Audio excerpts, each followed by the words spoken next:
Meet The Lot, native token of Lukki Exchange and the most potential tool for investing this year. Trade now on P2B, B2B and Lukki.io. Hi, welcome to our Q4 Ask Me Anything. I'm Monica Long, Head of Marketing at Ripple. I'm here with our CEO, Brad Garlinghouse, to ask him anything. So Brad, as the clock winds down on 2018, what's on your mind? Three things come to mind. One, I think big picture, state of the markets. You know, it's been in many ways a tough 2018 for the industry. People talk about crypto winter. The second thing I think a lot about is the state of the regulatory environment globally. The third thing is really just the growth of Ripple. I mean, 2018 has been a heroic year for Ripple. If you had told me a year ago, and I'm sure we did one of these about a year ago right now, where we were going to be today, and I could talk about how far we have come in terms of employee growth, customer growth, volume growth, I would have felt really good about that evolution. Let's start with that first one on state of the industry. What did you predict in 2018 that played out? Well, there are a couple predictions I made that I think I got right. There's maybe one or two that I got wrong. I think we at Ripple, and certainly I specifically, were relatively early in predicting the demise of the ICO. I think I even came out and said that I thought some people doing these ICOs would end up in orange jumpsuits. I don't seek that for anyone, but I think there have been clearly some bad actors committing some frauds. And in general, I think even some of the better actors maybe were circumventing securities laws, and I think we've seen that change dramatically. And so I think that prediction was right. I think, frankly, a prediction that Team Ripple has made over the years and continues, I think, to be true is just the importance of regulatory engagement.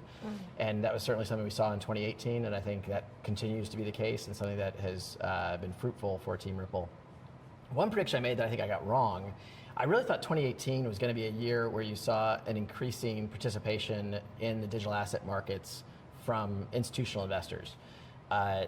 I think we haven't really seen that. I mean, to the extent we have, it's been in very, very, very small amounts. And I think that's largely because the industry hasn't quite matured to the point where they can participate. So I'm going to push that prediction off to 2019 as we look forward to next year. With regard to that, Bitcoin ETFs have been in the news quite a bit this past year. Any prediction you want to make around when that may happen? I'm going to probably dodge this question a little bit, only because I think it's a hard one. I think the SEC in the United States has a really hard job, and what they've said so far seems to hinge upon the risk of manipulation of a Bitcoin ETF. Frankly, I don't think 2018 helped that. In 2018, we saw more concentration of mining power amongst fewer miners in the Bitcoin ecosystem, and I think that increases the risk of manipulation. So I certainly would like to see instruments like ETFs enter, particularly for the ability for institutions to participate. But I think the SEC's got a hard job on this one, and so because I think it's a hard topic and I don't really have a strong point of view on where it's going to play out, I'm not going to make a prediction. Okay, well, what do you think will happen in 2019? Well, a couple predictions I would make. I mean, one or two of them I've talked at least a little bit about publicly. Just a few days ago, I tweeted publicly about the importance of transparency and the overall industry. If we want it to mature, I think we have to hold ourselves to higher standards. There's a lot of stuff in the industry still that I think is clandestine, and almost because of the origins of crypto, there's people who operate without transparency, without clarity. I don't think that's good for the industry. I think it's good for the desire for institutional investors to come into the industry. So one of my predictions is we'll continue to see increasing transparency in lots of different projects. I also predicted that I think by the end of 2019, you'll see banks, traditionally defined kind of banks, actually hold digital assets. I think that that's only a matter of time, and I think banks are profit-motivated entities, and to the extent they see an opportunity to grow their business, I think you're going to see banks lean in on that. Well, I think we definitely saw increased regulatory uncertainty here in the United States, but increased regulatory clarity in other markets around the world. Ripple's a very global company, and the XRP ecosystem is very global inherently. And so, you've seen markets like Abu Dhabi, like the UK, like Singapore, and even Thailand, and the central banks, the regulatory environments in those markets provide clarity around regulatory frameworks to engage. Japan would be another country I'd highlight. The US hasn't had as much regulatory clarity. Early in the year, I think it was May or June, the SEC came out and said Bitcoin's not a security, and then shortly thereafter said Ether's not a security, but then kind of remained silent. And I think they have looked at those two, because at the time they were the top 2 market cap, according to at least CoinMarketCap, and then they've gone after people at the other end of the spectrum that are bad actors. But I think that has created some uncertainty here in the United States. And having been here in Silicon Valley in the earliest days of the internet, the clarity and constructive engagement from the US government is one of the reasons why you saw a lot of development and investment in the earliest days of the internet. I think if we want to see that in the blockchain ecosystem, we're going to need to get more clarity from the SEC. I think they have said they intend to make more statements about that in the new year, which we're looking forward to. I know you've answered this question many times before, but what are your thoughts on XRP, security or not? I think it's very clear XRP is not a security. There's a whole bunch of kind of base layer reasons for that. One of the most important, I think, is if Ripple, the company, shut down, XRP trades on over 100 exchanges around the world, and XRP would continue to trade. Ripple is one important participant in this conversation, but there's companies like Omni doing interesting things, using XRP as a payment mechanism. So I think you've only seen that grow in 2018, and frankly, it grew despite the fact that there was that uncertainty out there. So I think it's very clear that XRP is not a security. I appreciate that the SEC's got a tough job, and there's different dynamics in this space, but we're going to continue to work with regulators around the world and make sure that they understand who we are, who Ripple is, what XRP is as an independent open source digital asset, and make sure that people understand the difference. Okay. Your third big theme was around RippleNet growth. Tell us what's the state of RippleNet? Yeah, so actually I would even go so far as say Ripple growth. Ripple had from my point of view, heroic 2018. I measure that by employee growth. We're now at 300 employees, right around 300 employees. By activity in terms of customers, we grew in terms of customer signups. I'd announced a couple, maybe last AMA, they were signing up about 2 production contracts a week. I think there's a decent chance we're going to sign up about 100 production contracts in the calendar year 2018, which, given that we started in Q1 at a slower pace than that, means we're finishing on a really strong pace, which is awesome. And then the third piece of that is, volume. Volume obviously is ultimately what we're looking for. And look, if you had told me a year ago right now that we would be where we are in terms of number of customers, number of deployments, 40 countries, 6 continents, I would have been no way. So we've made huge progress. I also recognize we got a long way to go. But I think in a world looking around the blockchain ecosystem where it's been a tough year, I feel like Ripple had a heroic year. And I think that even though a lot has changed, morale here is really high because people see that we're solving a real problem for real customers, and we're able to do it with technologies that actually are really efficient at doing that. How do you, as CEO, how do you think about team growth so that we're scaling the team at an appropriate pace and we're not getting over our skis too much in terms of ballooning in team size? Well, actually, I'm really glad you asked this, in part because I think that as you look around the ecosystem, we have seen in the last month or so some challenges as we go through this kind of what people are calling crypto winter or whatever you want to call it. There's people who got ahead of themselves. You're seeing projects shut down. You're seeing people do layoffs. It has been important to me that we've taken a measured approach to our growth.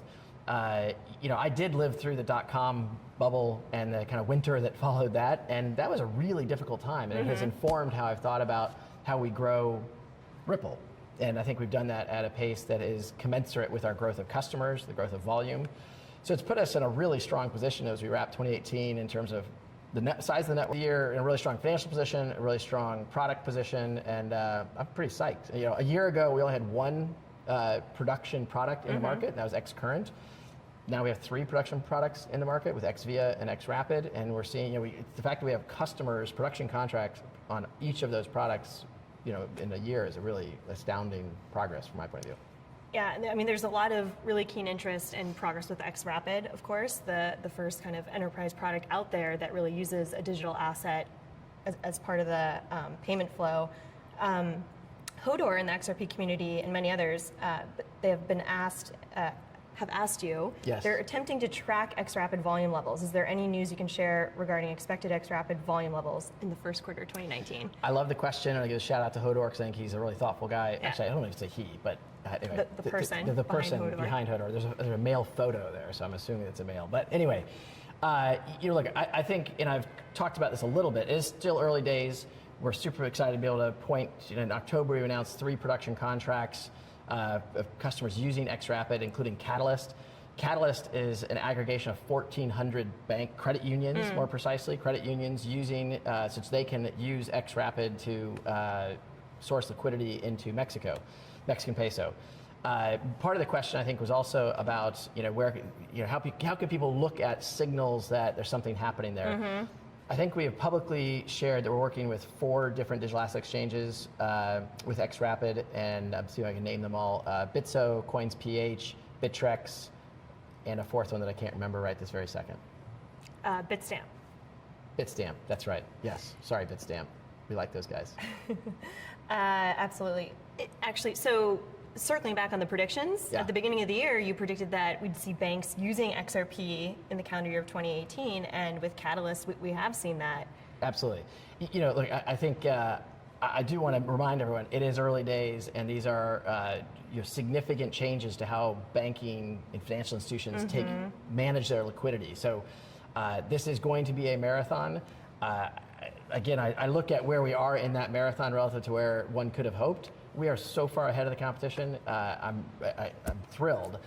By the same token, we got a long way to go. And to the extent people want to look for signals, those are exchanges you can look at. We certainly will partner with other exchanges, and I expect some of those we'll announce publicly. You also have to remember that we only announce, I know you know this. So looking ahead to 2019 and where RippleNet will be headed, where do you expect to see growth? Well, I think the first thing that comes to mind where I expect the most growth is really where the correspondent banking system has perhaps been underserving or retracting. And that's certainly true in Southeast Asia.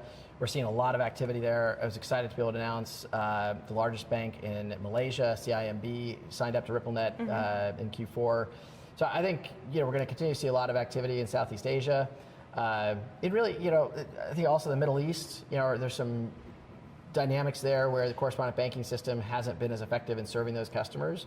And look, at the end of the day, if we can deliver a better product for a better price, I mean better product in terms of speed, in terms of uptime and quality, as well at a better price, I think you're going to see a lot of adoption, and ultimately the value of the next customer joining keeps going up because there's so many other endpoints active and live on the network today. What are some of the most promising developments you saw in RippleNet in 2018? One of the things I was really excited to see is new products being built on top of our technologies. So in Japan, we saw a product called MoneyTap launched. We saw CIMB launch SpeedSend. We saw Santander with OnePayFX. These are all examples of taking advantage of speed, cost, things that are unique to what we're doing. The other thing, which is I think something we have predicted would happen but hadn't yet happened, is we saw people start to lower their fees for transactions. So BTech lowered their transaction costs from $20 per transaction to $2 per transaction, and we saw a huge increase in activity, which just makes sense. And one of the predictions we have made from the earliest days is the secondary and tertiary effects of what Ripple is doing on the global financial ecosystem.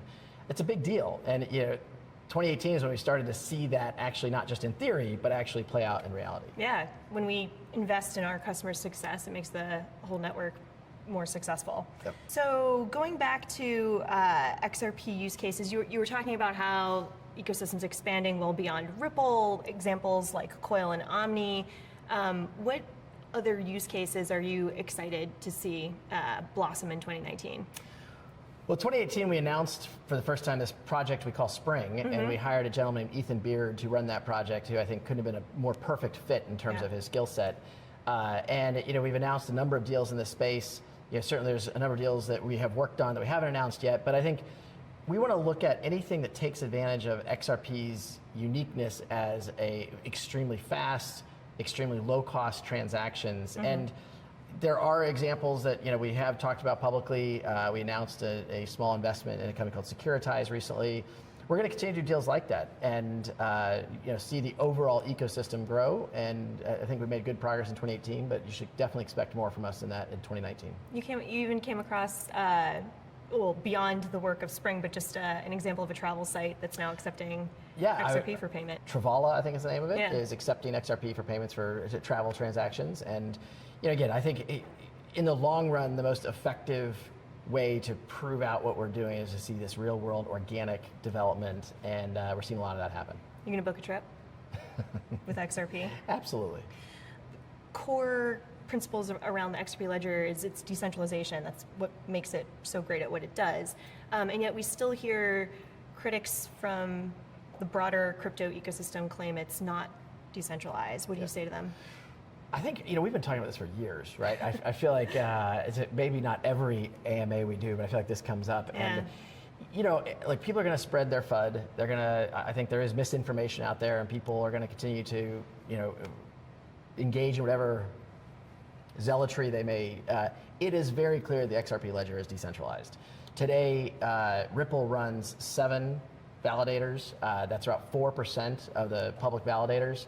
By almost any measure now, the XRP ledger is more decentralized than the Bitcoin ledger or the Ether ledger, where you have a very small number of miners controlling, well past 50% of mining power. So we're excited by the progress we're making. I think the best way for us to demonstrate that is to keep executing. And I try not to pay attention to the FUD that's out there. I think it's hard because the ecosystem still has a lot of it, but we're going to keep doing what we're doing, and I think we'll be very transparent with our strategy, with our execution, and we're going to continue to do that. It's interesting because you brought up transparency as a prediction for 2019. Since the very beginning of the company, transparency and openness has been a foundational value for us. And it's interesting, we face a lot of public criticism for just the opposite, specifically you and I, that we are intentionally trying to mix up Ripple and XRP in what's happening in each. What do you say to that? I mean, I think there's a rich irony in that. I look at how transparent we've been about everything from our quarterly markets report about what's going on at Ripple with our XRP holdings, what's going on. I mean, most other projects, you don't even know what people own. You don't know what the conflicts are, the conflicts of interest. So I think it's ironic because we have been, I think, way more transparent than others in the industry. I think we need to continue to do that. I hope that we will see other projects embrace that transparency. I think it's good for the market. I think it's good for the ecosystem. And if we want the whole market to grow and mature for that institutional participation, I think it's going to be required. My breakfast champions tends to be not very exciting. I'm coffee and maybe a bagel with a little avocado on it or something. But but breakfast is a low on my priority list. You're totally underplaying this. Breakfast meetings is your jam. Well, I do breakfast meetings, but I tend to start very early in the morning, and so I come to the office, and if I have a breakfast meeting, I do a fair number of breakfast meetings. That's fair. You are online early. Yes. We've noticed. Well, thank you, Brad. Thank you. That wraps it up for us. End of the year 2018. Thank you, everyone, for joining.